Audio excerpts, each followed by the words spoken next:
একদা সেদিন দাঁড়িয়েছিলাম শহরের ফুটপাতে, এমনই দৃশ্য দেখুন অস্ত্র আসিল নয়ন পাতে। দেখিতে দেখিতে ভাবি, কেন দিলে প্রভু তুমি ওদের হাতে মোদের ভাগ্যের চাবি, যাহারা আজ কেড়ে নিল সব পলিটিক্সের জোরে। আপনাদের আমাদের পাশের রাজ্য আসামে কিছুদিন আগে পাশ হলো গরুর গোশত খাওয়া যাবে না। কিসের জোর? পলিটিক্সের জোর, তাই না? মসজিদ মাদ্রাসার সমস্যা সব পলিটিক্সের ক্ষমতা। তাদের ছখানা হাত আর আমাদের দুখানা নয়, পলিটিক্সের ক্ষমতা। আর আপনারা যদি নিজের এলাকা থেকে দিল্লি পর্যন্ত নজরে রাখেন তো কবির একটি ছত্রই যথেষ্ট। চোর ঠেকাতে ব্যস্ত ডাকাত নগ্ন রাজার দেশে। আজ আপনার এখান থেকে একটা সাইকেল হারিয়ে যাক, যদি ধরা পড়ে থানায় বিচারে যাই তো কারা যাবে? মেম্বার প্রধানকে নিয়ে যেতে হবে বিচার করতে, তাই না? আপনাদের এলাকার মেম্বারগুলি খুবই ভালো, কিন্তু আমাদের এলাকার মেম্বারদের প্রায় মাটিচোর মেম্বার দেখছি আর কি। তারা বিচার করছে। তাই কবি বলছেন, চোর ঠেকাতে ব্যস্ত ডাকাত নগ্ন রাজার দেশে, তাই তো বুঝি মনি ঋষি নির্জনে আজ বসে। সাধুলোকদের জায়গা কোথায়? আমাদের রাজ্যে বাংলা কবি সুকান্ত ভট্টাচার্য অল্প বয়সে মারা গেছেন। আপনাদের আমাদেরকে মনে করিয়ে গেছেন। তখন এপার ওপার ছিল না, ভারত, পূর্ব পাকিস্তান, বাংলাদেশ সব একই ছিল। সে সময়কার লেখা। আর সুকান্ত ভট্টাচার্য মাত্র 23 বছর বয়সে মারা গেছেন। তার ভাতিজা ছিলেন, ভাতিজা বুঝেন তো আপনারা নাকি, ভাতুষপুত্র বুদ্ধদেব বাবু মুখ্যমন্ত্রী, ইনার কাকা। কবিতাটা আপনাদের এই সব এলাকার স্কুলে এক সময় ক্লাস 6-এ পড়ানো হতো, এখন সিলেবাসে নাই। কবিতার নাম ভেজাল। কাউকে ছাড়েনি এখানে। কবিতার নাম কি বললাম? ভেজাল। ভেজাল ভেজাল ভেজাল রে ভাই, ভেজাল সারা দেশটাই, ভেজাল ছাড়া খাঁটি জিনিস মিলবে না কো চেষ্টায়। ভেজাল তেল, ভেজাল ঘি আর ময়দা, कौन छोड़ेगा ভেজাল ভাইয়া, ভেজাল সে হাই ফায়দা। ভেজাল খাবার, ভেজাল পোশাক আপনাদের এলাকায় চালু হয়নি, তবে আমাদের এলাকায় প্যান্টে আজকাল জানালা থাকছে। আজকাল প্যান্টের জানালা বুঝতে পাচ্ছেন না? পাচ্ছেন না? স্কিন টাইট প্যান্ট, এদিক ছিঁড়া ওদিক ছিঁড়া, এটা হচ্ছে জানালাওয়ালা প্যান্ট। ভেজাল খাবার, ভেজাল পোশাক, ভেজাল লোকের ভাবনা, ভেজালেরই রাজত্ব এ পাটনা থেকে পাবনা। ভেজাল কথা বাংলাতে, ইংরেজি ভেজাল চলছে। ছোট ছেলেরাও যদি আপনাকে সাইকেলে ধাক্কা দেয়, ধাক্কা দিয়ে বলে সরি আঙ্কেল। আমরা 5 মিনিট বাংলা বলতে পারি না, ইংরেজি ঢুকিয়ে যায়। ভেজাল কথা বাংলাতে, ইংরেজি ভেজাল চলছে। ভেজাল দাওয়া সত্যি কথা লোকেরা আজ বলছে। ভেজাল নামটা খাঁটি কেবল, আর সকলই মিথ্যে। খাঁটি জিনিস এই নামটা রেখো না কো চিত্তে। কলিতে ভাই ভেজাল সত্য, ভেজাল ছাড়া গতি নেই। ছড়াটা তো ভেজাল দিলাম, ভেজাল দিলে ক্ষতি নেই।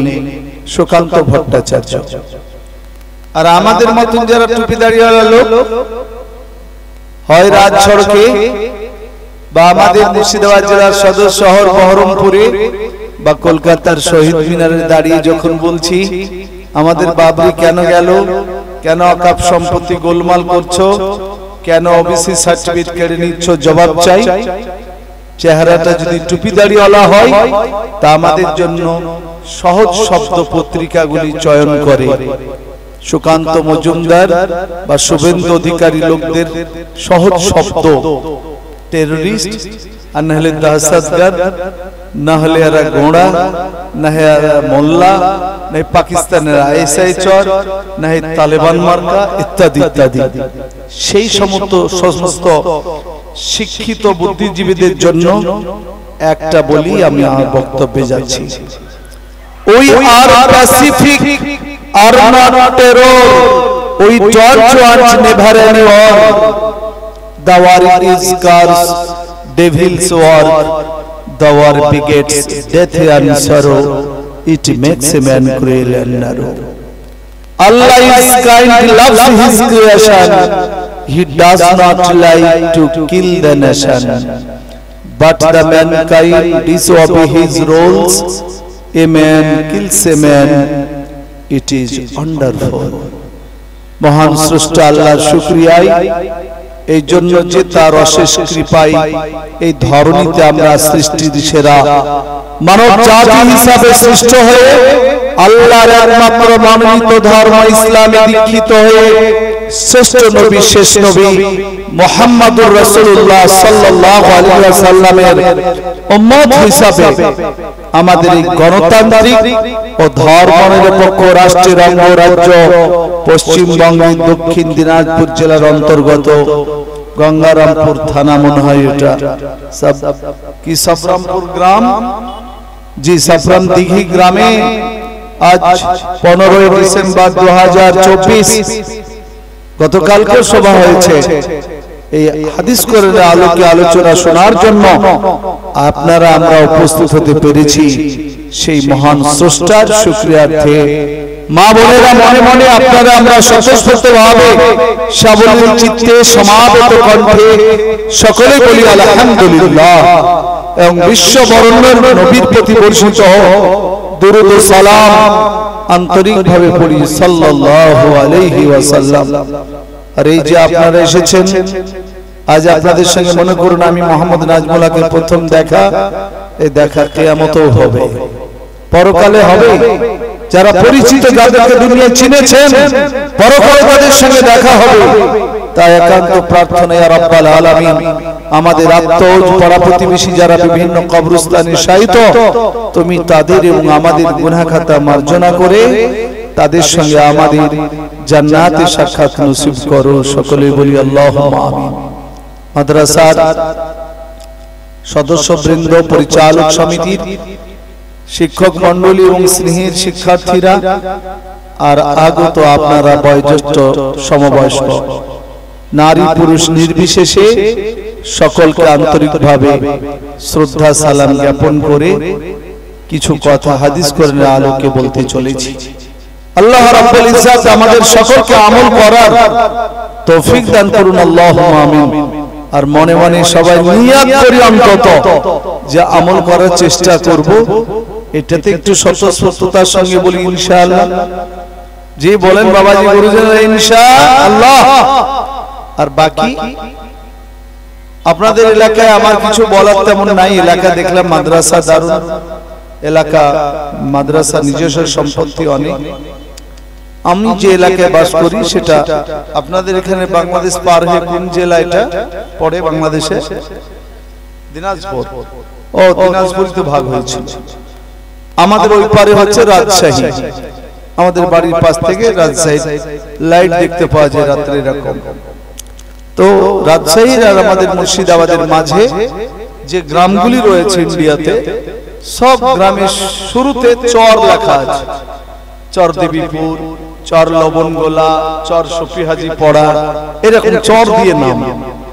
ব্যাপারটা আসলে এরকম, কিছুটা ডাঙ্গা, কিছুটা জলাশয়, এই ডুবা, এই শুকনো এলাকা। কোন জায়গাতে বালি পড়ে আছে, কোন জায়গায় বাড়ি পড়ে আছে বা পানি পড়ে আছে। আপনাদের এলাকায় কিন্তু চর দিয়ে গ্রাম তেমন নাই, কিন্তু আপনাদের জালসায় মনে হচ্ছে যেন চর দিয়ে পড়ে আছে। কিছুটা ডাঙ্গা, কিছুটা ফাঁকা, কিছুটা লোক বসা। আপনাদের কাছে আমার মার্জিত ভাষায় অনুরোধ রইল যে সভার আঙ্গিক স্রষ্টাবার্থে নবীর সুন্নতকে জিন্দা করার জন্য যেমন করে বসার দরকার, আশা করছি আপনারা বসবেন ইনশাআল্লাহ। আল্লাহ তাআলা আমাদেরকে তৌফিক দান করুন, আল্লাহুম্মা আমিন। কিছু বলবেন নাকি মাইকে? আসসালামু আলাইকুম।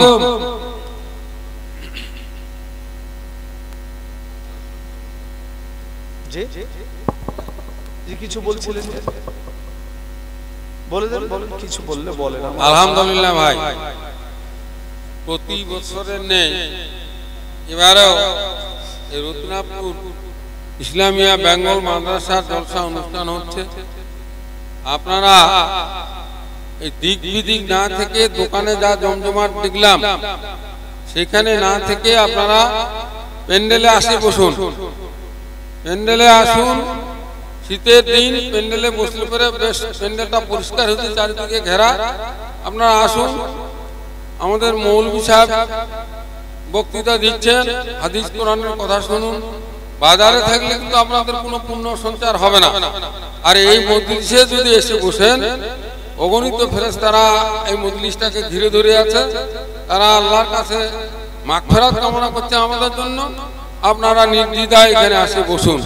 আলহামদুলিল্লাহ, ইনশাআল্লাহ আসুন ভাই। আপনাদের সামনে কোরআনের যে বাক্যাংশ পরিবেশন করেছি তার সূচনা হলো এই। আল্লাহ তাআলা কোরআনে বলেন, ইন্না দীনা ইনদাল্লাহিল ইসলাম, verily only Islam is the done before Allah। আল্লাহর কাছে একমাত্র মনোনীত ধর্ম বা দ্বীন হলো ইসলাম। বলুন আলহামদুলিল্লাহ। আল্লাহর কাছে দ্বিতীয় কোনো অপশন নেই। এবার আমাদের গণতান্ত্রিক দেশ, আমাদের দেশে বা পৃথিবী জুড়ে নানা ধর্মাবলম্বী রয়েছে, নানা ধর্ম আছে, তাদের বিরুদ্ধে আমাদের কোনো কথা নেই। কিন্তু আপনি আপনার মাকে সবচেয়ে শ্রেষ্ঠ বলতেই পারেন। সেই হিসাবে আল্লাহ তাআলা যেহেতু আমাদের ধর্মের মালিক, তিনি বলছেন যে আমার কাছে একটি ধর্ম মনোনীত, সেটার নাম হলো ইসলাম। বলুন আলহামদুলিল্লাহ। আল্লাহ তাআলা কোরআনে অন্য জায়গায় বলেছেন, আপনাদের আমাদের বিজ্ঞতা সামনে রেখে কারো কোনো আদর্শ ভালো লাগতেই পারে, জোরাস্ট্রিজম হোক, মজিসিজম হোক, বা বুদ্ধিজম বা গান্ধীজম হোক, মার্কসিজম হোক, কারো কোনোটা পছন্দ লাগতেই পারে।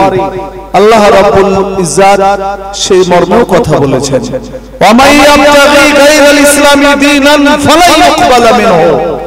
Whosoever desire for a religion other than Islam, that shall never be accepted from him। ইসলাম ছাড়া অন্য কোন ইজম, অন্য কোন মতদর্শকে যারা অ্যাকসেপ্ট করেছে, গ্রহণ করেছে, কিন্তু সেই মতদর্শ আল্লাহর কাছে গৃহীত নয়। And in the next world he shall be among the losers। যুক্তি তর্ক দিয়ে যদি অন্য কোন ইসলামকে মেনে চলতে চায় কেউ মানুষ, আল্লাহর কাছে তিনার ঘোষণা হলো এই, পরবর্তী জগতে আখিরাতে সে হবে ক্ষতিগ্রস্তদের মধ্যে একজন, অর্থাৎ হবে জাহান্নামী। আল্লাহ তাআলার কাছে শুকরিয়া যে আমরা অন্তত ইসলামের ছায়াতলে আছি। বলুন আলহামদুলিল্লাহ। আল্লাহ রাসূল সাল্লাল্লাহু আলাইহি ওয়াসাল্লাম বলেন, এই যে আমরা মুসলিম এখন বলছি বা লিখছি বা মনে করছি, এটা আমরা কিন্তু আন্দোলন করে নয়, আল্লাহর কাছে দরখাস্ত দিয়ে নয়। আল্লাহ নিজ করুণায় সারা পশ্চিমবঙ্গে 10 কোটির উপরে লোক, ভারতে প্রায় 140 কোটি, পৃথিবীতে 750-800 কোটি লোক, সকলেই আমরা যখন পৃথিবীর প্রথম অক্সিজেন গ্রহণ করেছি মায়ের গর্ভ থেকে, পৃথিবীর মুখ যখন দেখেছি, আল্লাহ রাব্বুল ইজ্জাত নিজ করুণায় আমাদের প্রত্যেককেই ইসলামের ছায়াতলে পাঠিয়েছেন। বলুন আলহামদুলিল্লাহ।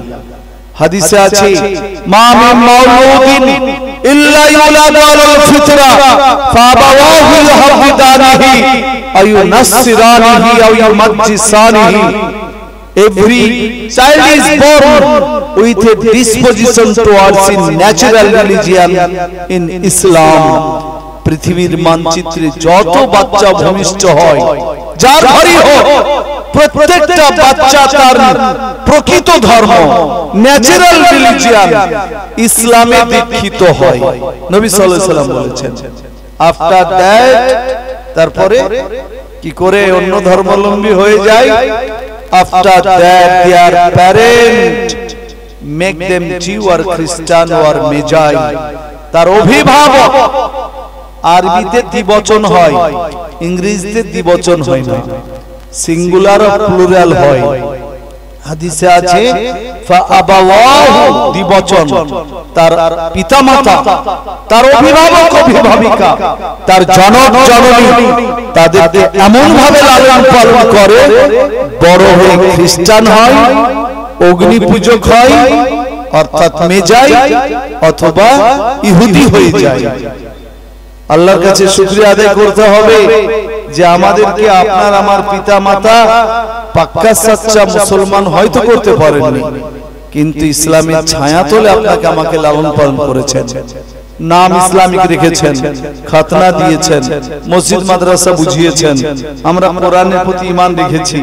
এই জায়গায় কাজী পরিপূর্ণ মুসলমান হওয়ার দায়িত্ব আপনাদের আমাদের, সেই চেষ্টাটা আমাদেরকে করতে হবে। আল্লাহ আমাদের মরতে দম তক পরিপূর্ণ মুমিন মুসলমান হওয়ার তৌফিক দান করুন, আল্লাহুম্মা আমিন। আর আমরা চেষ্টাও করব, বলেন ইনশাআল্লাহ। আমরা সকলেই জানি যে ইসলাম, আমি ঘুরে গেলাম আপনাদের দিকে, এদিকে তাকাচ্ছেন প্যারা হাজির বুজুর্গ দোস্ত রাজিজো, ইসলাম মানে আমরা সকলেই জানি শান্তি, কিন্তু আবিধানিক শব্দ কিন্তু শান্তি নয়। ইসলাম is an Arabic word connotes submission or surrender to Allah as a religious. ইসলাম আরবি শব্দ কোন ব্যক্তি, কোন বান্দা আল্লাহর কাছে নিজেকে কমপ্লিটলি সর্বান্তকরণে নিজেকে যে আত্মসমর্পণ করেন তিনি হলেন মুসলিম। আমার মন চাই চলবে না, যা বলেছে হাদিসে কোরআনে যা আছে সে অনুসারে চলতে হবে। নিজেকে আত্মসমর্পণ করেন তিনি হলেন মুসলিম। আর যখন কমপ্লিটলি আমি আপনি তিনি তারা আত্মসমর্পণ করবেন তখন শান্তি নেমে আসবে দুনিয়াতে। কাজেই আমাদের ফজরের আগে ঘুম ভেঙেছে, এশার পরে বিছানা গ্রহণ করা পর্যন্ত যা কিছু কাজ করা হবে তা যেন নবী করিম সাল্লাল্লাহু আলাইহি ওয়াসাল্লামের থিওরি অনুসারে হয়, আমরা করার চেষ্টা করব ইনশাআল্লাহ। দেখেন আমাদের এক দার্শনিক লিখেছেন এক জায়গায় ইসলাম সম্পর্কে, every religion in the world has been named either its community or nation. For example, Christianity takes from Jesus Christ, Buddhism takes from Gautam Buddha, Mosesism takes from Moses, etc. Except Islam, because Islam is the universal religion in the world. আপনারা মিলিয়ে নেন, সংক্ষিপ্ত কথা বলছি, পৃথিবীতে যত ধর্ম রয়েছে তার নামকরণ হয়েছে যিনি ধর্ম প্রচার করেছেন তার নাম অনুসারে, বা ভৌগোলিক যে এলাকায় ধর্ম লালিত পালিত হয়েছে সে এলাকার নাম অনুসারে। আমি জিওগ্রাফিক্যাল প্লেসের নাম উদাহরণ দিয়ে বলছি না, তবে ফর এক্সাম্পল খ্রিস্টানিটি জিসাস খ্রিস্টের নাম অনুসারে, মোজেসিজম মোজেসের নাম অনুসারে, জোরাস্ট্রিজম জোরাস্ট্রের নাম অনুসারে, বৌদ্ধিজম গৌতম বুদ্ধর নাম অনুসারে। আর ইসলাম ধর্মে প্রচার করতে গিয়ে নবী করিম সাল্লাল্লাহু আলাইহি ওয়াসাল্লামকে অনেক কষ্ট পেতে হয়েছে, চোখের পানি ঝরিয়ে তিনি মক্কা ছেড়ে মদিনা গেছেন। রাসূল আকরাম সাল্লাল্লাহু আলাইহি ওয়াসাল্লামের সামনে তার চাচাকে হত্যা করে কলিজা টেনে বের করে চিবিয়েছে। নবী করিম সাল্লাল্লাহু আলাইহি সাল্লামের দাঁত শহীদ হয়ে গেছে। মুশরিকরা নবী করিম সাল্লাল্লাহু আলাইহি সাল্লামের মেয়েকে তালাক দিয়ে দিয়েছে। নবীর এত কুরবানি থাকা সত্ত্বেও, এত ত্যাগ থাকা সত্ত্বেও, ধর্মের জন্য উম্মতের এত ব্যথা থাকা সত্ত্বেও আপনার আমার ধর্মের নাম নবীর নামে হয়নি, হয়েছে দিনে মুহাম্মাদিয়া হয় নাই। আরবের মাটিতে ধর্ম লালিত পালিত হয়েছে, আরবের নামে দিনে আরবিয়া নাম হয় নাই। যদি জায়গার নাম অনুসারে হতো তো ধর্মটা 30 কোটি আরব দেশের লোকদের হতো, আর যদি দিনে মুহাম্মাদিয়া হতো তো ধর্মটা ইন্ডিভিজুয়াল ব্যক্তি কেন্দ্রিক হতো। কিন্তু because Islam is the universal religion in the world, ইসলাম এই জন্য নামকরণ হয়েছে যে পৃথিবীর মানচিত্রে একমাত্র বিশ্ব ধর্ম, সেটার নাম হলো ইসলাম। বলুন আলহামদুলিল্লাহ। এই যে বিশ্ব ধর্ম হলো, আপনারা যদি কোনো বড় বাড়ির সন্তান হন, আপনাদের এলাকায় যারা নামকরা খানদানি 2-4টা ফ্যামিলি থাকতে পারে, ওই বাড়ির যদি ছেলে হয়, মদ টেনে বেড়ায়, যদি মদ খায়, অন্য খারাপ কাজ করে বেড়ায়, তো বয়স্ক লোকেরা বলবে, এগো তোমার আব্বা এরকম ছিলেন না, তোমরা এরকম কাজ করছো। হাজী সাহেবের ছেলে হয়ে, মৌলানা সাহেবের ছেলে হয়ে, মুবাল্লিগ সাহেবের ছেলে হয়ে এই করছো, মনে করিয়ে দেয়। তা আপনি আর আমি যখন বিশ্ব ধর্ম ইসলামের সদস্য হলাম, তো আপনার আমার চলাফেরা, উঠা বসা, খাওয়া দাওয়া, আখলাক আদর্শ, লেখাপড়া বিশ্ব পর্যায়ের হতে হবে। আজ যেখানেই যাবেন আমাদেরকে একটু নেগেটিভ চোখে দেখা হয়, একটু তির্যক চোখে দেখা হয়। আমাদের আচরণ, আমাদের আখলাক, আমাদের আদর্শ নবী সাল্লাল্লাহু আলাইহি সাল্লাম যেমন যেমন বলে গেছেন তার সঙ্গে সামঞ্জস্য নয়। কাজী আসুন আমরা পরিপূর্ণ মুসলমান হওয়ার চেষ্টা করব ইনশাআল্লাহ। ভারতে নানা সমস্যা আছে, এটা নিশ্চিত আমরা জানি। আমরা 5 বাড়িতে খাওয়া মৌলভী সাহেব, কেউ যদি শ্বশুর বাড়ি আর বাপের বাড়িতে খেয়ে যদি এত খবর রাখে, আমরা আজগুবি ঘুরে বেড়াচ্ছি না। আমাদের প্রবলেম কোথায় জানেন?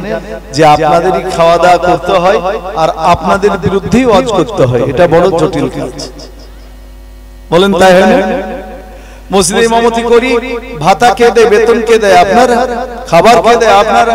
মাদ্রাসার শিক্ষকতা করে সাদ্দাম সাহেবের আমরা করি, ধর্মের কথা বলতে হয়, চাঁদা নিয়ে আসে আপনাদের কাছ থেকে, আবার আপনাদের বিরুদ্ধে বলতে হয় দাড়ি কাটা হারাম। তাহলে কেমন আপনার মনে লাগবে যে কালী সালাম আলাইকুম বলে 5000 টাকা নিয়ে গেল, রাত সুন্দর করে বলছে দাড়ি কাটা হারাম।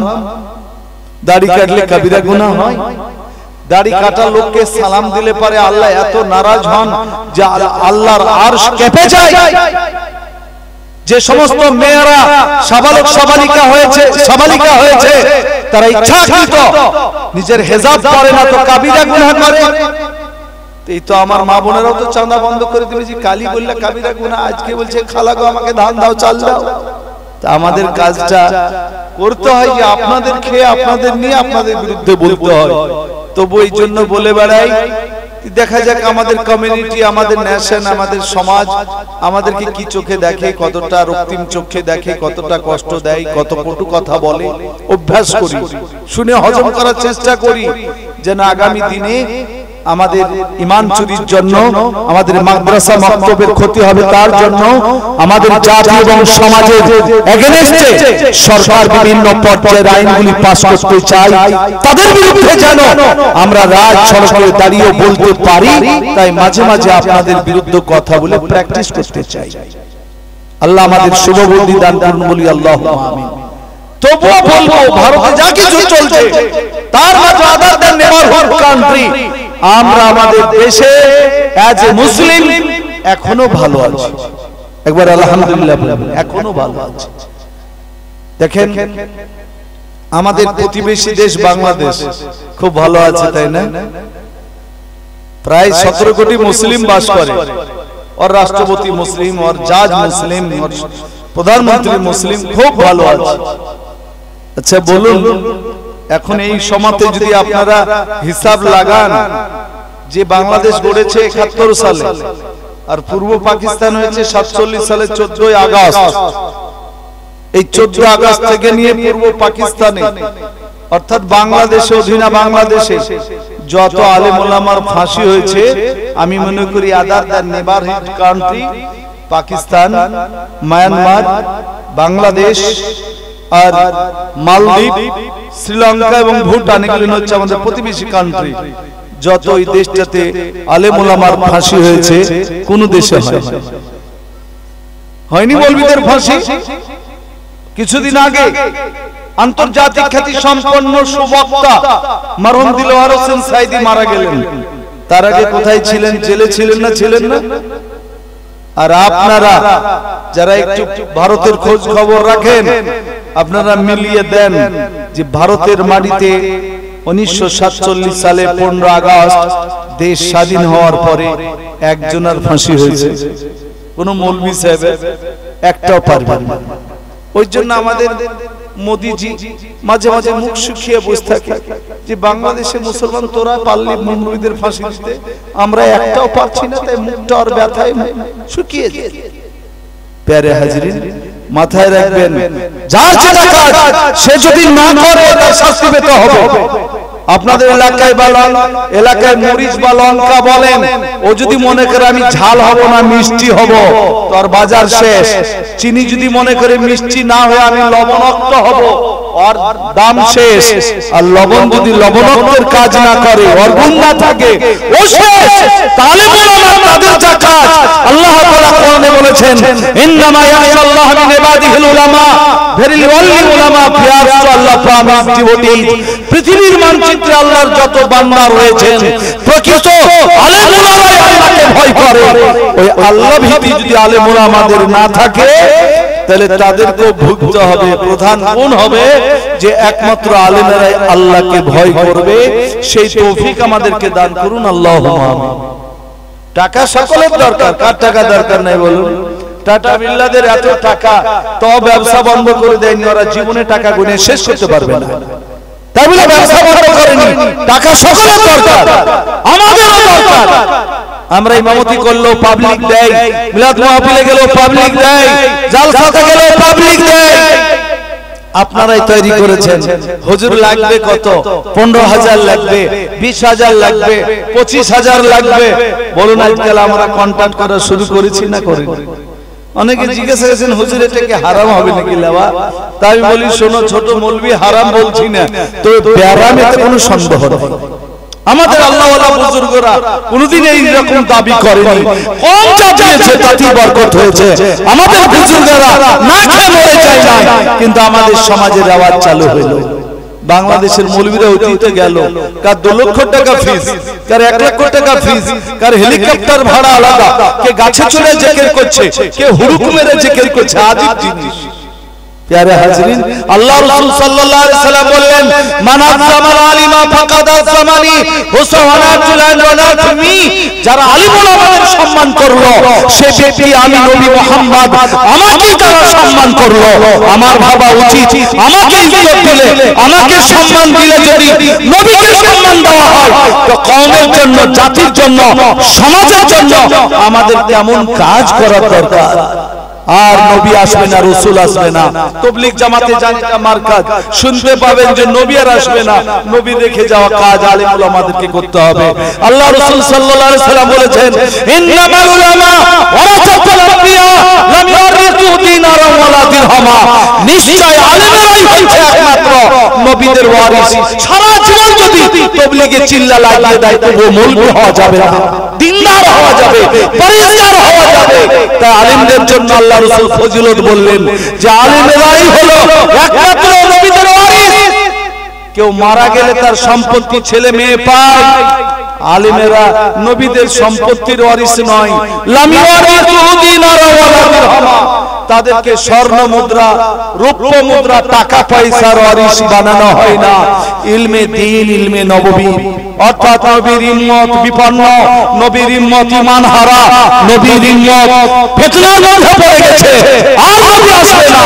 এই জামানার আলেম ওলামাদেরকে নির্ভীকভাবে সমলিত চিত্তে ইখলাসের সঙ্গে ঝাঁপিয়ে পড়তে হবে, যেন আমার নবীর উম্মত মরার আগে যেন বেঈমান না হয়ে যায়, কোন ছাল চতুর্থ ঈমান চুরি না করতে পারে।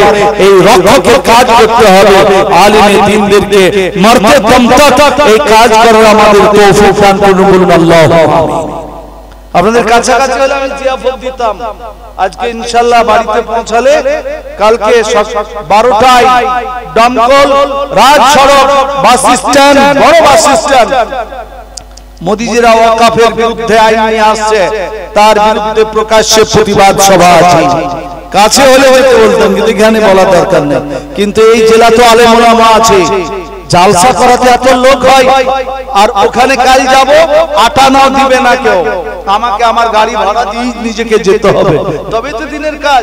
কাল যদি তাবলীগের চিল্লে যাবে, ওকে চাইলে না কেউ দিবে না, নিজের টাকা দিয়ে যেতে হবে দিন প্রচারে।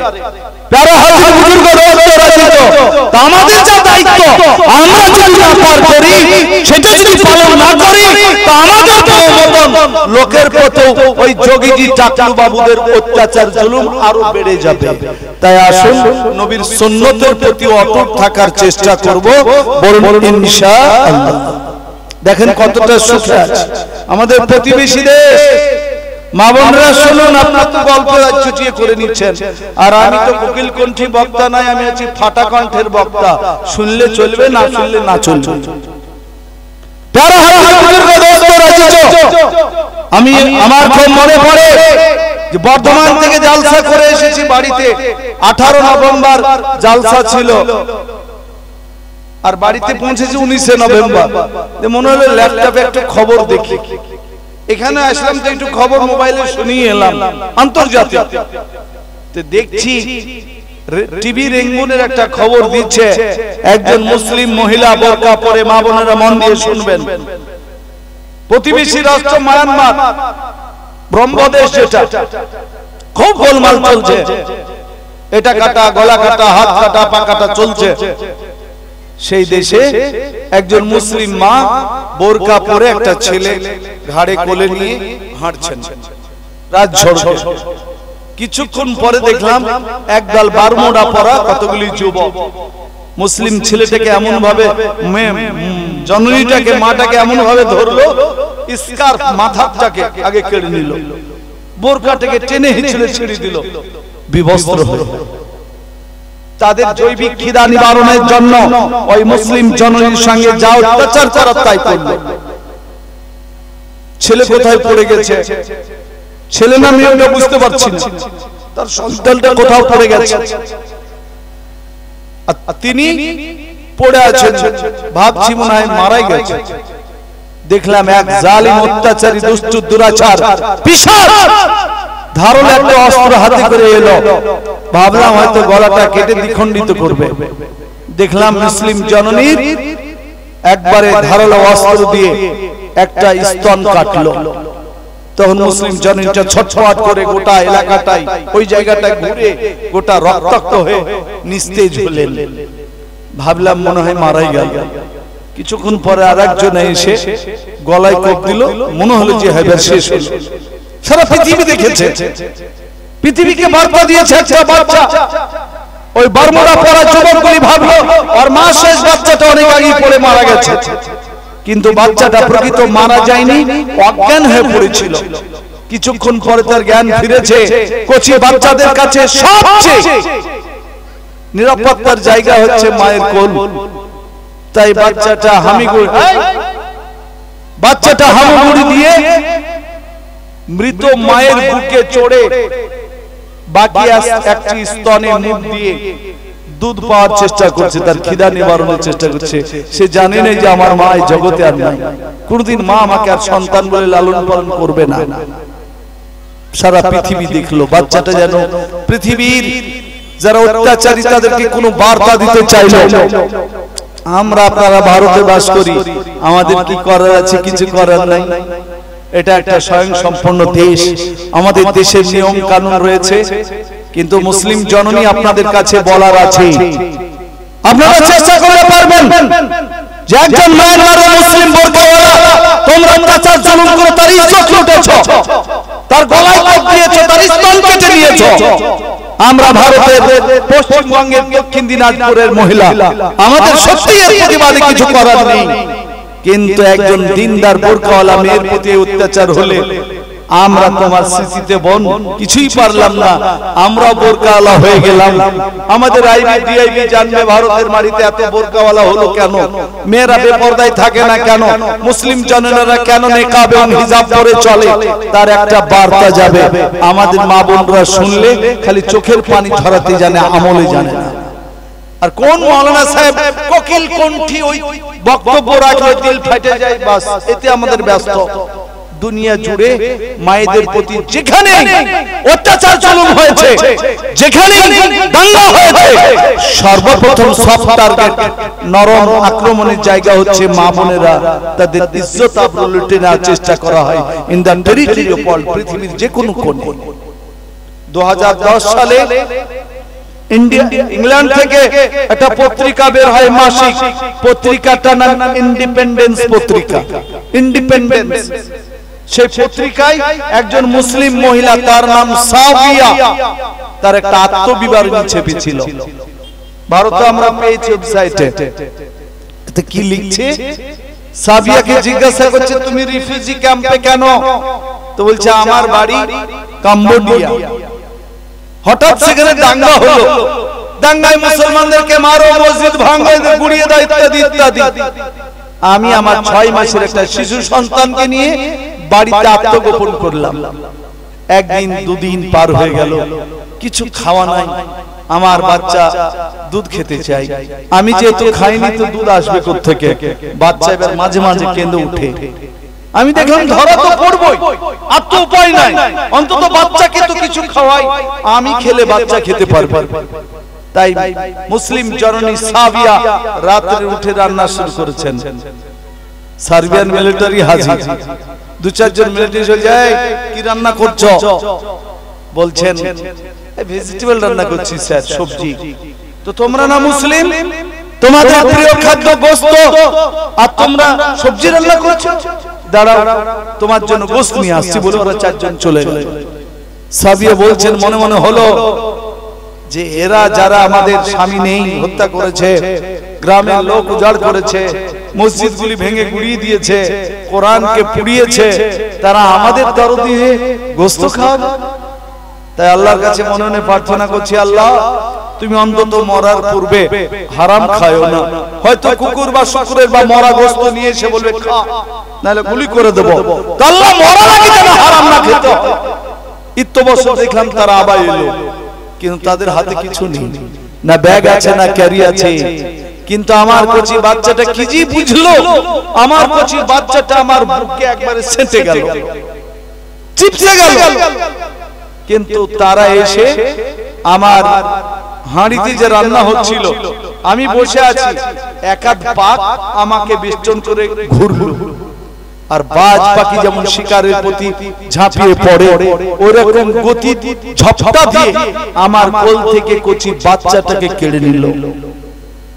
ভাবলাম হয়তো আমাকে কিছু বলবে, তুই এটা কর, নাহলে বাচ্চাকে মারবো, এরকম কিছু হয়তো বলবে। মায়েদের দিল নরম, সন্তানের জন্য সব তারা রাজি হয়ে যায়। কিন্তু সাবিয়া বলছেন, দেখলাম আমার সামনে আমার কচি বাচ্চাটা আমার সামনে কেড়ে নিয়ে মাটিতে ঠাস করে রেখে একটা ছোট্ট চাকু বের করে গলায় চালিয়ে দিল। বলুন, ভারতের মাটিতে আমরা চাই না কোন হিন্দু বা মুসলিম কোন জননীর সামনে তার সন্তানকে এইভাবে ধ্বংস কেউ করবে, রক্তপাত করবে, গলা কেটে দিবে, আমরা চাই না। বলুন আল্লাহু আমিন। প্যারা হাজির বুজুর্গ দোস্ত রাজিত পত্রিকা লিখেছেন ইংরেজ সাংবাদিক। সাবিয়া যখন বলছিল এই কথাটা, মাঝে মাঝে অজ্ঞান হয়ে যাচ্ছিল, কারণ কোন মা চাই না তার সামনে তার বাচ্চাকে হত্যা করা হয়। শুধু কি তাই, তার গলা থেকে কেটে দেওয়ার পরে কচি বাচ্চার হাত পায়ের মাংসগুলি কেটে আমার উত্তপ্ত সবজির হাঁড়িতে দিয়ে বলল, এলে গোশতগুলি দিয়ে গেলাম, এবার আরাম করে খেও। বলুন, স্বীকার তো করতেই হবে, এখন পর্যন্ত টিল নাও ওদের চাইতে আমরা ভালো আছি কিনা বলুন। এখনো রাস্তাঘাটে নামাজ পড়ার সুযোগ আছে না নাই? যদি মনে করি গাজলে হোটেলে একটু দাঁড়িয়ে টিফিন করব, দাদা একটু নামাজ পড়তাম, ওরাই দেখিয়ে দেয় স্যার ওখানে দাঁড়িয়ে, ওনারা স্যার ওখানে দাঁড়িয়ে। তারা ব্যবসার নিয়তি হো নামাজ পড়ার সুযোগটা দেয়, সুযোগটা আমরা নিচ্ছি কি? আমরা নিই। আমাদের হুজুররা শোনাচ্ছিলেন, দিল্লি জমিয়তে যারা দায়িত্ব রয়েছেন, মায়ানমারে গোলমাল হওয়ার পর অনেক অত্যাচারিত, বিতাড়িত, নিষ্পেষিত, নিপীড়িত মজলুম মুসলমান বাংলাদেশে চলে এসেছে। এই টেকনাফ নদীর তীরে আছে, দেখতে গেলাম। তা আমরা দিল্লি মিটিং এ আছি, 1,500 আলেম ওলামা শোনাচ্ছেন যে একটা হসপিটালে গেলাম, 500 বাচ্চা আছে হসপিটালে, যাদের বয়স 3 বছর থেকে 7 বছরের মাঝে, যারা আর কোন আত্মীয়কে জীবনে খুঁজে পাবে না, বাপ মা পরিচিত লোক হারা 500 জন শিশু, যাদের বয়স মিনিমাম 3 ম্যাক্সিমাম 6-7। তাদের গতি কি ছিল? কারো পায়ের আঙুল কাটা, কারো একটা হাত কাটা, কারো একটা পা কাটা। আমাদের হুজুররা বলছিলেন হসপিটাল থেকে যখন বেরিয়ে আসছি তখন দেখছি একটা ছোট্ট ছেলে যেন হাসার চেষ্টা করছে। তার কাছে গেলাম, দেখছি তার 2 হাতের 10টা আঙুলি কাটা। 10টা আঙুল, 3 বছর মতন বয়স হবে, 10টা আঙুলি কাটা। আর যখন পাশে যারা নার্স ছিল তারা বলল, স্যার খালি আঙুল কাটা নেই, আর একটু দেখেন। একটা তুলো সরালো, দেখছেন হুজুর যে ধারালো ব্লেড দিয়ে নাকটা একবারে সমান করে চেঁচে দিয়েছে।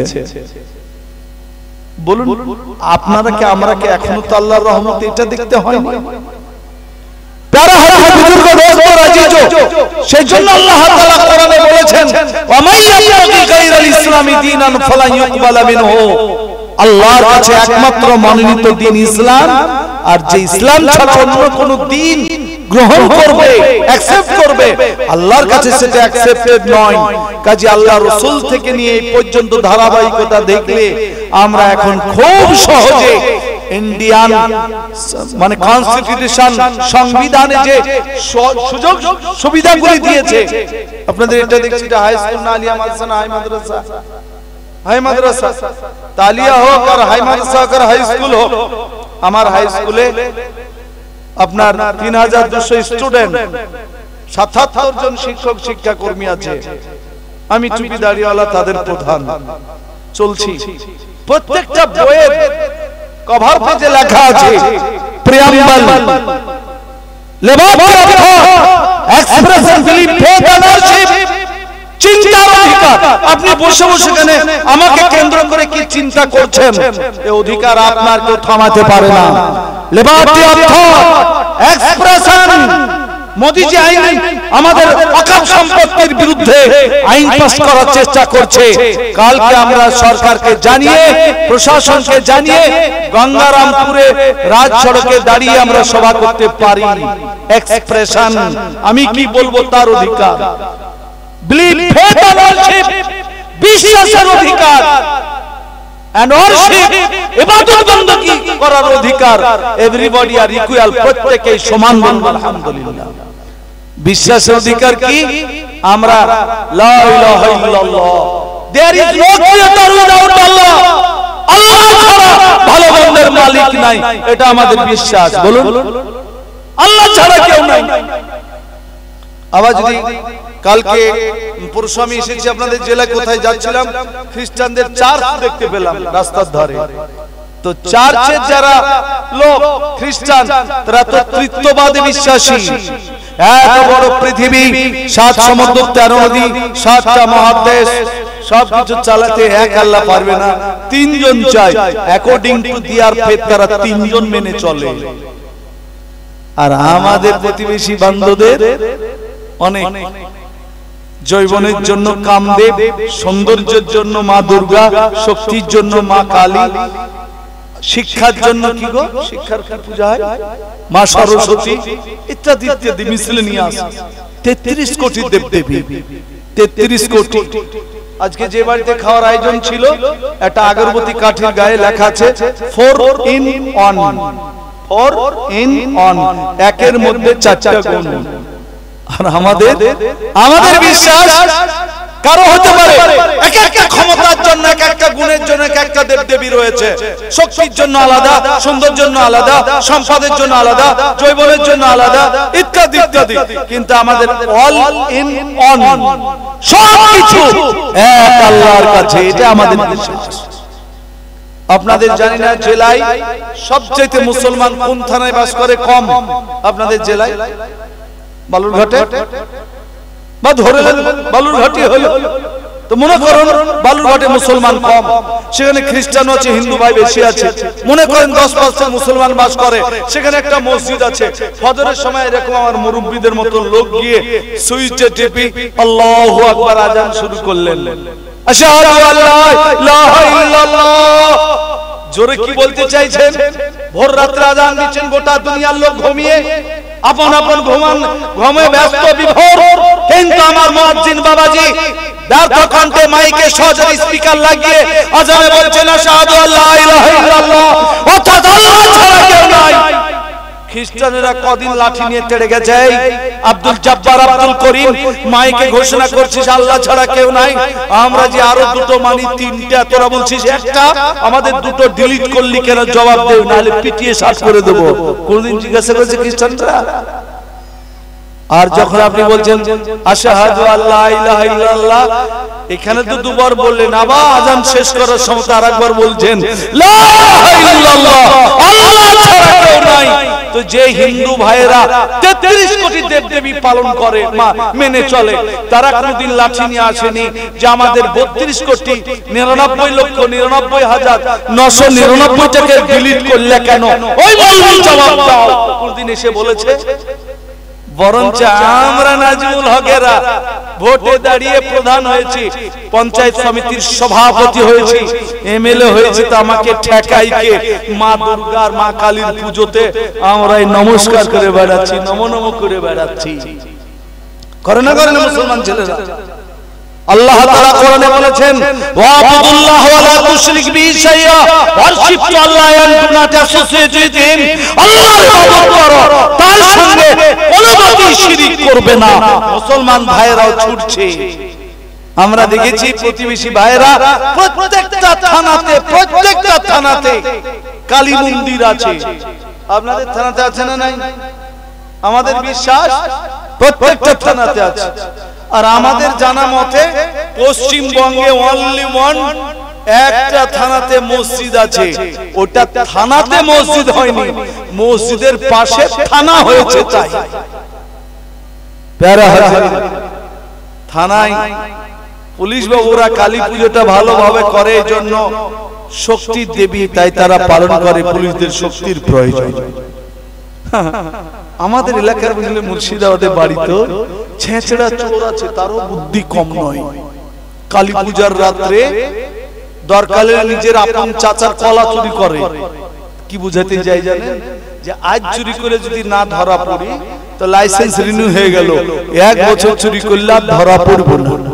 পুলিশ ব্যস্ত পুজোতে, আমাদের ছেঁচড়া চোররা ব্যস্ত বাড়িতে চুরি করাতে। আজ চুরি করলে ধরা না পড়লে 1 বছর ধরা পড়বো না। কে জিতবে? তারাই জানে। প্যারা হাজির বুজুর্গ দোস্ত রাজিজো, তা আমরা আমাদের যে আমলের সুযোগ পেয়েছি ইন্ডিয়ার মাটিতে, সেগুলি কাজে লাগাই না। আপনাদের এই বইয়ে ছেলেমেয়েরা যেগুলি অঙ্ক বা ভূগোল বা জীবন বিজ্ঞান, ভৌত বিজ্ঞানের বই পড়ছে, তার শুরুতেই সুযোগ দেওয়া আছে। আমি যখন শুরুতে গেলাম চাকরিতে 2002-এ, তো হেডমাস্টারকে বললাম যে জুমার নামাজ পড়ার জন্য একটু সুযোগ থাকা দরকার। তো উনি বলছিলেন, বেচারা মুসলমানই ছিলেন, মুফতি সাহেব ওইসব এখানে বললেন না, বুঝালেন। আর তাছাড়া আমাদের কজনই বা জুমা পড়ে, ব্যাপারটা ঠিক। পরবর্তীতে আমাদের রাজ্যে মুখ্যমন্ত্রী মমতা ব্যানার্জি হলেন, ডিক্লার দিলেন, কিন্তু আমরা আগেই শুরুতে বলেছি 5 বাড়িতে খাওয়া লোক। 1923 সালে ইংরেজ ছিল আমাদের দেশে, তারা বুঝেছিলেন যে আমার অফিসে মুসলমান কাজ করবে, আমার স্কুলে মুসলমান পড়বে, না হলে পড়াবে, এরা কিন্তু জুমার টাইম হলে থাকবে না। তাই আইন করে গেছে রমজানে আর জুমার জন্য 1 ঘন্টা এক্সট্রা টিফিন থাকবে। রমজান মাসে যে টাইমে অফিস বন্ধ হয় তার 1 ঘন্টা আগে রোজদারেরা বাড়ি যেতে পারবে, অফিস ছাড়তে পারবে। বলুন আলহামদুলিল্লাহ। এবার মনে করুন যে বালুরঘাটে একটা হাই স্কুল আছে, সেইখানে গোটা 10 মাস্টার আছে। হেডমাস্টার মনে করলেন মমতা ব্যানার্জি পরে ঘোষণা করেছে বা 1923 থেকে আইন আছে, লাও 1 ঘন্টা 20 মিনিট টিফিন দিয়ে দিলাম, কিন্তু 9 স্টুডেন্ট 9 টিচার, কেউ জুমার জন্য যায় না, তো সময়টা লস করে কি লাভ হবে? বলুন। আমরা আমাদের অধিকারটা পেয়েছি বটে, কাজে লাগিয়েছি কি? কটা মাস্টার জুমার জন্য যায়, কটা অফিসার জুমার জন্য যায়, কটা স্টুডেন্ট জুমার জন্য যায়? যায় না। অথচ আমাদের সুযোগ সুবিধা রয়েছে। দেখেন কলকাতা হাইকোর্টের পাশে একটা মসজিদ রয়েছে, ওই মসজিদটাতে 2 বেলায় তালিম হয়, জোহরে আর আসরে। কারণ কোর্ট চলে তো মসজিদে মুসল্লি হয়, কোর্ট নাই তো মুসল্লি নাই। তারা ইংরেজরা বুঝেছিলেন যে এখানে অনেক পেশকার হবে মুসলিম, অনেক অ্যাডভোকেট হবে মুসলিম, অনেক মুয়াক্কিল হবে মুসলিম, এদের নামাজ পড়ার সময় হলে এরা কোথায় নামাজ পড়তে যাবে? ওখান থেকে টিপু সুলতান মসজিদ 2 কিলোমিটার দূর যেতে হবে, দরকার নেই এদের জন্য একটা মসজিদ করিয়ে দাও। ইংরেজ করে গেছে মসজিদ। আর এখন দুর্ভাগা মুসলমান ওই মসজিদটা যদি আবাদ আমরা না করি, আর কলকাতা হাইকোর্টের প্রধান বিচারপতি যদি বলেন ওই মসজিদে যখন আবাদ নাই, কেউ নামাজ পড়ে না, ওটা আমাদের কিছু জাজ বসার জায়গা করে দাও, তখন নারায়ে তাকবীর বলে মসজিদটা বাঁচাতে পারবেন? আমি যে গভর্নমেন্ট কলেজে পড়েছি কলকাতাতে, সেটার নাম এক সময় নাম ছিল 1925 সালে ইসলামিয়া কলেজ, পরবর্তীতে হলো ক্যালকাটা সেন্ট্রাল কলেজ, অধুনা নাম হচ্ছে মৌলানা আবুল কালাম আজাদ গভর্নমেন্ট কলেজ। সেই কলেজের নিচতলাতে ছেলেদের নামাজ পড়ার জন্য মসজিদ রয়েছে, আর ফার্স্ট ফ্লোরে অর্থাৎ দ্বিতলে আপনার মেয়েদের নামাজ পড়ার ব্যবস্থা আছে।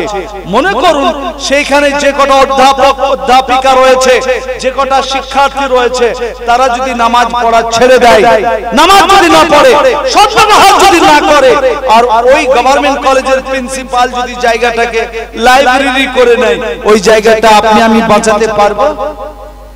তাহলে কার দোষ? সেগুলির জন্য কারা দায়ী?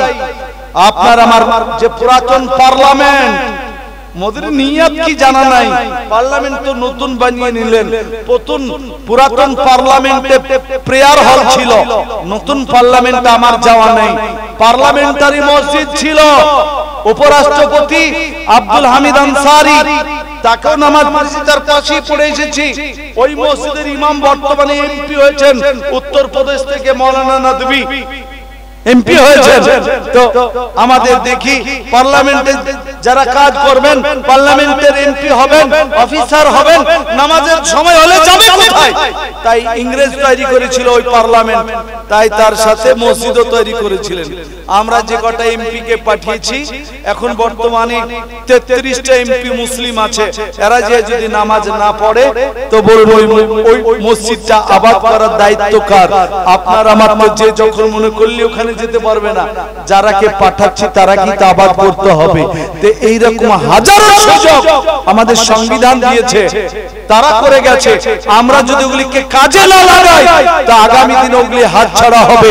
তাই আসুন মর্তে তমতম, যখন যেটা অ্যাকর্ডিং টু ইন্ডিয়ান কনস্টিটিউশন আমরা সুযোগ সুবিধা পেয়েছি, সেগুলিকে কাজে লাগানোর চেষ্টা করব, বলবো ইনশাআল্লাহ। এই যে এই মাদ্রাসাটা চলছে, মাদ্রাসার জায়গা অনেক। সাদ্দাম সাহেবের আমার বাড়ি পর্যন্ত গেছিলেন, আমার জালসা জুলুসে আসা অসুবিধা।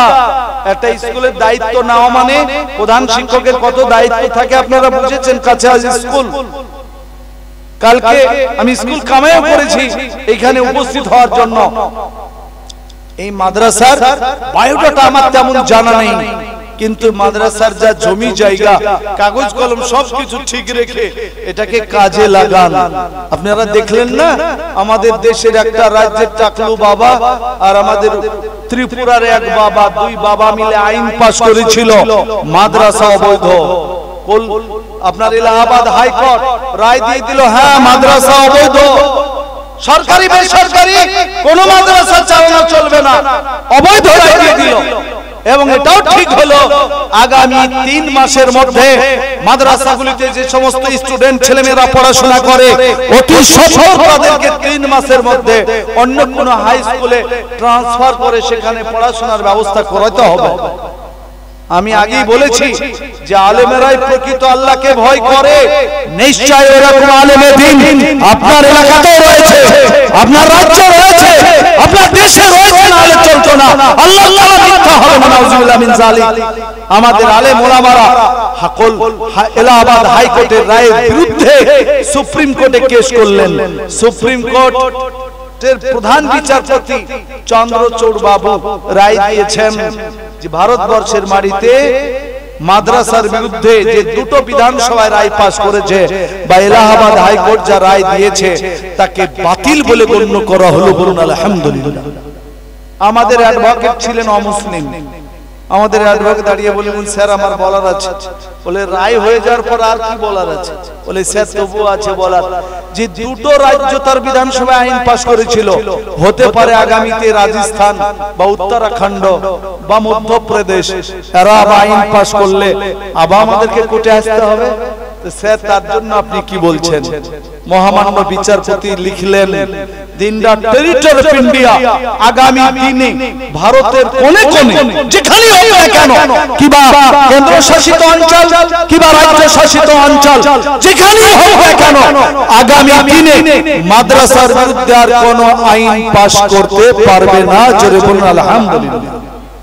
আলেম উলামারা এই কাজে আছেন। আলেম উলামাদের শক্তি কোথায়? সেটা হচ্ছে আপনারা। অ্যাকর্ডিং টু ইন্ডিয়ান কনস্টিটিউশন, আমরা আজনবী বলে বেড়াচ্ছি না, আমরা এই মাদ্রাসায় পড়াচ্ছি, সেটাও কিন্তু সংবিধান অনুসারেই পড়াচ্ছি। অনাফাফিতে আমার সঙ্গে প্রাণসাগর মাদ্রাসার শিক্ষক মন্ডল রয়েছে, শাহজাহান, এরা ওখানে আদর্শ একাডেমি চলে, আদর্শ একাডেমি। আমি তাদের গেস্ট রুমে ছিলাম গত রাত্রে। একটা পত্রিকা আছে লেখা, সেখানে জার্নালে 30 নম্বর ধারার উপর অনেক কিছু লেখা আছে। শিক্ষিত সমাজের পড়া উচিত। একটা ধারা আছে, all minorities have the right on religious language shall have the right to establish their educational center of their choice। ভারতের মাটিতে ভাষার দিক দিয়ে যারা সংখ্যালঘু বা সংখ্যার দিক দিয়ে যারা কম মাইনরিটি, তাদের অধিকার রয়েছে তাদের পছন্দ মতো নিজেদের টাকা পয়সা দিয়ে শিক্ষা প্রতিষ্ঠান করবে, কেউ বাধা দিতে পারবে না। বলুন আলহামদুলিল্লাহ। কাজে এই মাদ্রাসা চালাতে গিয়ে বা মসজিদ নির্মাণ করতে গিয়ে রাস্তার ধারে দাঁড়িয়ে মুসলমান বলা চলবে না আমরা মসজিদের গুম্বুজ করতে পারছি না, লরিয়ালা দাঁড়াও চাঁদা দাও, না দিলে মেরে কাঁচ ভেঙে দেব, চাকা পাংচার করে দেব। এই রকম করে গরিব মুসলমান মাদ্রাসা চালাই না, মসজিদ চালাই না। মুসলমান অ্যাকর্ডিং টু হাদিস এন্ড কোরআন, আল্লাযীনা ইনফিকুনা আমওয়ালাহুম বিল-লাইলি ওয়ান-নাহার who spend their oil at the night of day, there are many rewards with their Allah।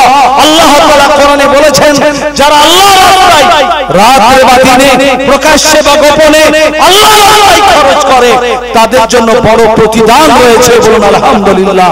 কাজী মুসলমান যেমন ইনকাম করুক, তারা নিজেদের ইনকাম দিয়ে মাদ্রাসা চালায়, মক্তব চালায়, ঈদগাহ বানায়, কবরস্থান তৈরি করে, মসজিদ তৈরি করে।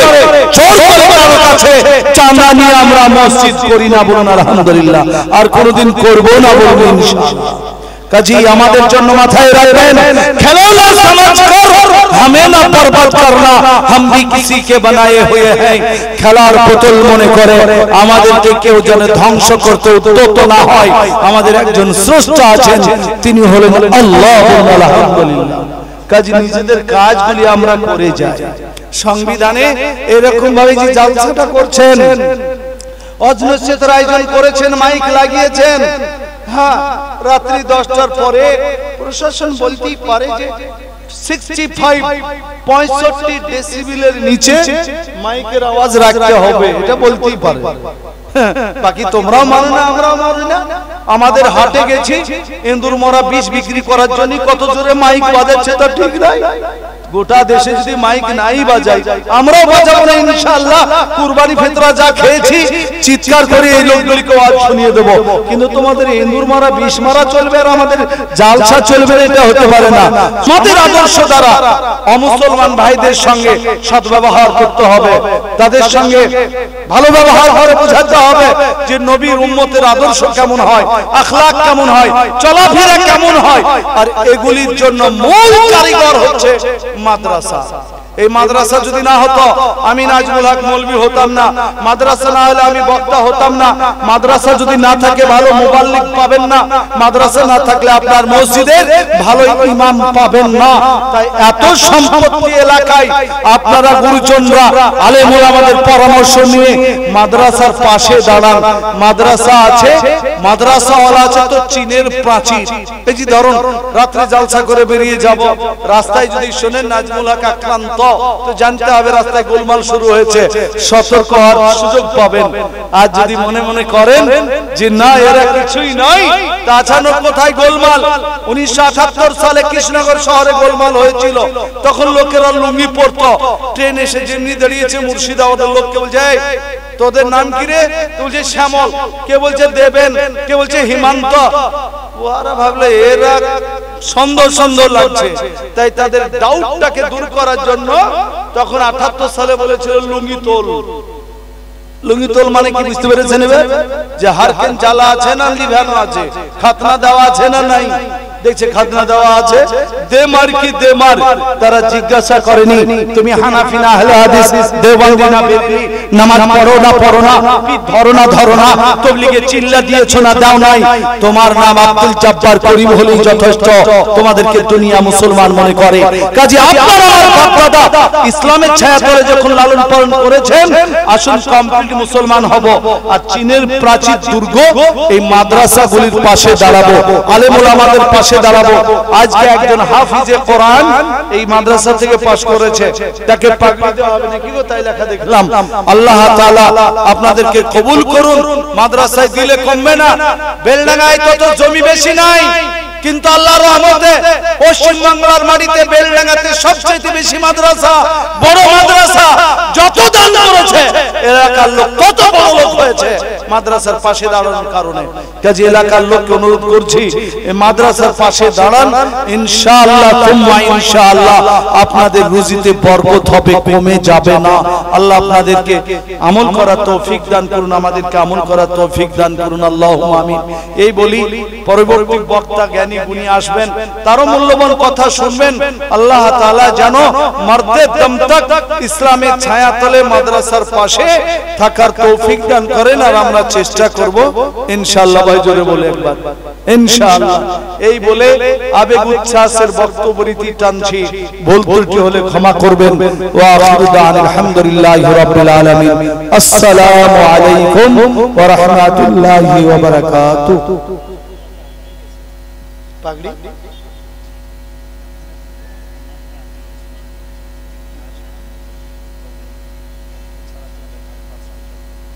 বক্তব্য সব শেষ করে দিলাম যে আবার নতুন করে পাগড়িওয়ালা ছেলেদের নিয়ে এসো, এটা কেরাত দাও বা কিছু দাও। আমাকে তো বলছিলে যে শোয়া দেখেন একটা নতুন সমস্যার কথা আপনাদেরকে বলছি।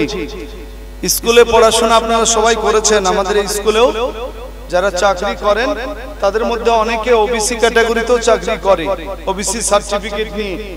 আপনারা শুনেছেন 2024 সালের 22শে মে, অর্থাৎ গত 22শে মে কলকাতা হাইকোর্ট আরএসএস দ্বারা একটা কেস সেখানে সাবমিট হয়েছিল। যারা কেস করেছিল সেই সংস্থার নাম হচ্ছে আত্মদ্বীপ। কারণ এক সময় মুসলমান এত চাকরি করতো না, এখন শিক্ষা বেড়েছে। 2002 সালে 100টা বিএ পাসে মুসলমান মাত্র 3টা ছিল, এখন 100টা বিএ পাস ছেলে মেয়ে মুসলমান 17টা বিএ পাস। তো লেখাপড়া বেড়েছে, মুসলিমদের মিশন বেড়েছে, ডাক্তারিতে সুযোগ সুবিধা বেড়েছে। ওবিসি ক্যাটাগরিতেও চাকরি করে, জেনারেল ক্যাটাগরিতেও করে। আমরা তো জেনারেল ক্যাটাগরিতে নর্থ বেঙ্গলে ফার্স্ট হয়েছি তখন এসএসসি তে। তো এটা দেখে আত্মদ্বীপ কেস করে দিল যে আমাদের সরকার বাহাদুর অবৈধ ওবিসি সার্টিফিকেট দিয়ে মুসলমানদের বেশি বেশি চাকরি দিয়ে দিল, এই করে দিল কেস। 22শে মে 2024 তপব্রত মুখার্জি চক্রবর্তী আর রাজশেখর মান্থা এই দুইজন জাজ রায় দিয়েছেন 2010 সালের পরে যে সমস্ত সার্টিফিকেট ওবিসি এ দেওয়া হয়েছে তা বাতিল করা হইল। বুঝতে পেরেছেন শিক্ষিত ভাইরা কত ক্ষতিগ্রস্ত হচ্ছেন? গভর্নমেন্ট কলেজে আমি যে বছর পড়েছি 3জন চান্স পেয়েছি, কারণ কোটা ছিল না তখন, আমাদের সার্টিফিকেটও ছিল না। এখন 100টা বিডিও হলে 10টা মুসলমান হবে, 100টা ডাক্তার হলে 10টা মুসলমান হবেই, 100টা অধ্যাপক হলে 10টা মুসলমান হবেই। 2010 সালের আগে মুসলমান অধ্যাপক ছিল অনলি 50, এখন মুসলমান পশ্চিমবঙ্গের মাটিতে অধ্যাপক হচ্ছে 700। কাজী শুভেন্দু অধিকারীদের চোখ ছানা বড়া, সুকান্ত মজুমদারদের মনে হচ্ছে বুক শুকিয়ে গেল, তাই এরা কৌশল করে হাইকোর্টে কেস করলো। মুসলমান শিক্ষিত ভাইরা ঘুমিয়েছিল, কেসে হেরে গেল রাজ্য সরকার। রায় দিল যে 2010-এর পর ওবিসি সার্টিফিকেট বাতিল। হ্যাঁ, তবে ওবিসি সার্টিফিকেট যারা চাকরি করছে তাদের কোনো ক্ষতি হবে না। রায় দেওয়ার সময় তাই বলেছিল। ওই আত্মদ্বীপওয়ালারা আবার কলকাতা হাইকোর্টে কেস করেছে গত 15-20 দিন আগে, যে যাদের সার্টিফিকেট অবৈধ হয় তাদের চাকরি কি করে বৈধ হবে। কাজী আগামী দিনে এরা সুদ সহ যেন টাকা ফেরত দেয়। এবার কিছুটা নড়ে চড়ে বসেছে, কিন্তু এখনো রাস্তা নাই। আমরা মিছিলে নামবো তো টেররিস্ট বলা সহজ, কোথায় গেল প্যান্ট শার্টওয়ালারা, কলেজে পড়নেওয়ালা লোকেরা রাস্তায় নামো। অফিসে বলো, বিডিও কে বলো, এসডিও কে বলো, ডিএম কে বলো, রাজ্যপালকে বলো, কেন আমাদের এটা হবে? আল্লাহর রহমতে আমরা 5 বাড়িতে খাওয়া লোক, আপনাদের কাছে আমরা ঋণী।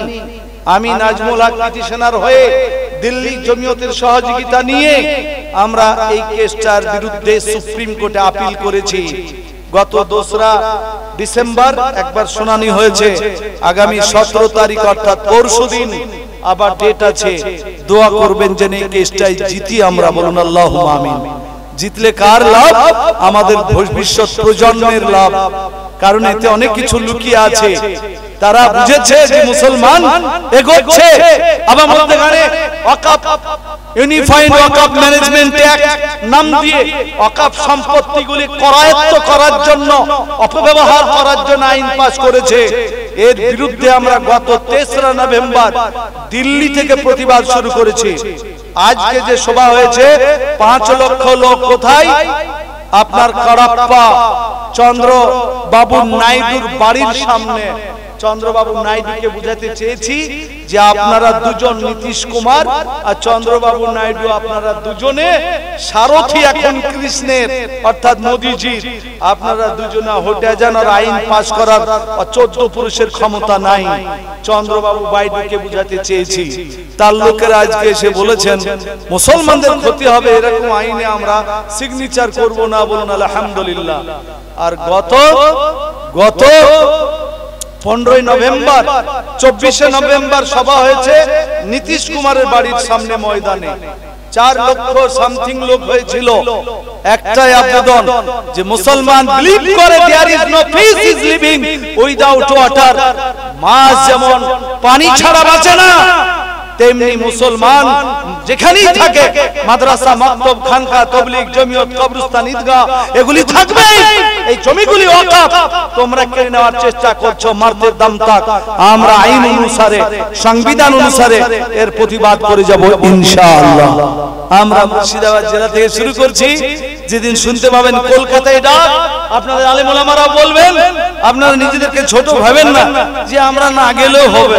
আমাদের দক্ষিণ দিনাজপুরে অত মৌলবি নাই, আমরা এত দূর থেকে যাব। আপনার একটা মাথা উপস্থিত হওয়া আইবিজিআইবির গন্তিতে ওটা লক্ষাধিক হবে, তো তার রেজাল্টটা আলাদা জায়গায় যাবে। কাজী সংবিধান অনুসারে লড়াইয়ের পালা। আর আমাদের কত সস্তা ভাবেন না যে আপনাদেরকে জেলে ঢুকিয়ে দিয়ে আমরা মৌলবীরা পালিয়ে যাব, তা নাই। জেলে যদি যেতে হয় নিয়াত করে বসে আছি, আপনারা বাড়িতে আসবেন, আমরা ইমামেরা আগে যাব ইনশাআল্লাহ। কলকাতার আমাদের যেখানে রাজ্যপাল থাকেন সেটাকে কি বলে? রাজভবন। 100 বিঘা জমি। আপনাদের এখানে ক কাঠায়? 1 বিঘা ছিল 48 কাঠায় নাকি? কততে? 47 আর 40-এ শতক না কাঠা? শতকে 1 বিঘা। আমাদের ধরা হয় এলাকায় 33 শতকে 1 বিঘা, অর্থাৎ 1 একরে 3 বিঘা ধরা হয়। তো 100 বিঘা জমি আমাদের ওই হিসাবে। তো সেইখানে 33 একর ওটা মুসলমানদের জমি। একবারে মোটা কাগজে, মোটা অক্ষরে, চশমা লাগবে না এরকম মোদিজি, আর বেশি লেখাপড়া লাগবে না। আপনার মতো লেখাপড়া জানলেও পড়তে পারবে। মুসলমানদের ওয়াকফ সম্পত্তি। ভাড়া দিত কত জানেন? কত ভাড়া দেয়? 2002 পর্যন্ত 150 টাকা ভাড়া দিত। আমরা চলে গেলাম ডাকে, নারায়ে তাকবীর, আল্লাহু আকবার। তখন সাদা দাড়ি হয়নি, সব কাঁচা। আমাদের 920 জনকে অ্যারেস্ট করে নিয়ে চলে গেল আলিপুর জেলখানা। মনে হলো যে জেলখানাটা একটু তো দেখা হবে। ওরা কিছুক্ষণ পরে দেখছে এরা উজু করছে, এরা পেশাব করলে পানি নিচ্ছে। এত পানি সাপ্লাই কে দিবে মৌলবীদেরকে? খালি উজু করলে নামাজ, হাগলে পানি, মুতিলে পানি, এদের পানি তো খালি পানি লাগছে। কিছুক্ষণ পরে বলে আপনারা বাড়ি চলে যান, সই করেন আর বাড়ি যান। আমরা উল্টা আন্দোলন শুরু করলাম, আমরা বাসে চড়ে নিয়ে এসেছেন আমাদেরকে, আর হাঁটে চলে যেতে হবে, পারবো না, হয় হাওড়া নাহলে শিয়ালদা পৌঁছে দিলে যাবো, নাহলে এখানেই থাকলাম। সরকার বাধ্য হয়ে তখন 2002-এ বাসে করে হাওড়া শিয়ালদা পৌঁছে দিয়েছিল। কিন্তু রাজভবন থেকে রাজ্যপালের অফিসার গিয়ে হাইকোর্টে বলেছিলেন, আমার রাজভবনের মূল কর্তা যিনি আছেন অনলি 500 টাকার বেশি ভাড়া দিতে পারবেন না। তাই এখনো বলে বেড়াই, কলকাতার মতন জায়গাতে যদি 100 বিঘা জমির ভাড়া 500 টাকা হয়, তা I have come very poor district, গরিব জেলা, ব্যাকওয়ার্ড জেলা, মুর্শিদাবাদ থেকে এসেছে। গোটা কলকাতাটাকে ইনশাআল্লাহ ভাড়া নিতে পারবো যদি পার 100 বিঘা জমি 500 টাকা ভাড়া হয়। কলকাতা কত বিঘা জমি হবে? সবটাই ভাড়া নিব আমরা। রাজ্যপাল দিবেন তার বেলায় না। কাজী আমাদেরকে এরকম বোকা মনে করেছে। মোদিজি দেখেছেন 33টা রেল স্টেশন বা রেলের জায়গা ওয়াকফের মধ্যে পড়েছে, এরা ভাড়া চাইবে। মুসলমান এখন শিক্ষিত হয়েছে, আর ওর সম্বন্ধিত বহনু তো নাই, ওইসব সম্বন্ধীও নাই। ওনার কোথাকার যে এত বন্ধু পেয়েছে শিল্পপতি, 20টা শিল্পপতি, প্রধান শিল্পপতি, তাদের বাড়িঘর পড়ে গেছে আমাদের ওয়াকফ জমিতে। ভাবছে আমার বন্ধুদের জমিগুলিতে আবার হাতছাড়া হবে, তাই ধান্দা করে আমাদের বিরুদ্ধে ওয়াকফ জমির দুর্ব্যবহার করার জন্য ওয়াকফ ইউনিফাইড ওয়াকফ ম্যানেজমেন্ট অ্যাক্ট নতুন সংশোধনী বিল নিয়ে এসে আমাদের মাদ্রাসা মসজিদ জমি করায়ত্ত করতে চায়। এরও প্রতিবাদ আপনার এখান থেকে শুরু করে দিল্লিতে টর্নেডো পর্যন্ত তুলতে হবে, তবে আমরা সুরক্ষিত থাকবো। নাহলে বাংলাদেশের মৌলবীরা যেভাবে ফাঁসিতে ঝুলেছে, আমরা যদি চুপচাপ থাকি, লোকের বাড়ি খালি ডুম আর মুরগি চিবিয়ে বেড়াই, তা আমাদেরও দুর্গতি হতে বেশি দেরি লাগবে না। কাজী আমাদের তবলিগ, আমাদের জমিয়ত, আমাদের খানকা, আমাদের কবরস্থান, আমাদের ঈদগাহ, আমাদের মক্তব মাদ্রাসার জমি রক্ষার জন্য কোনো আপোষ করব না বলুন ইনশাআল্লাহ। এই বলি শেষ করলাম। ওয়া আখিরু আলহামদুলিল্লাহি রাব্বিল আলামিন। আসসালামু আলাইকুম।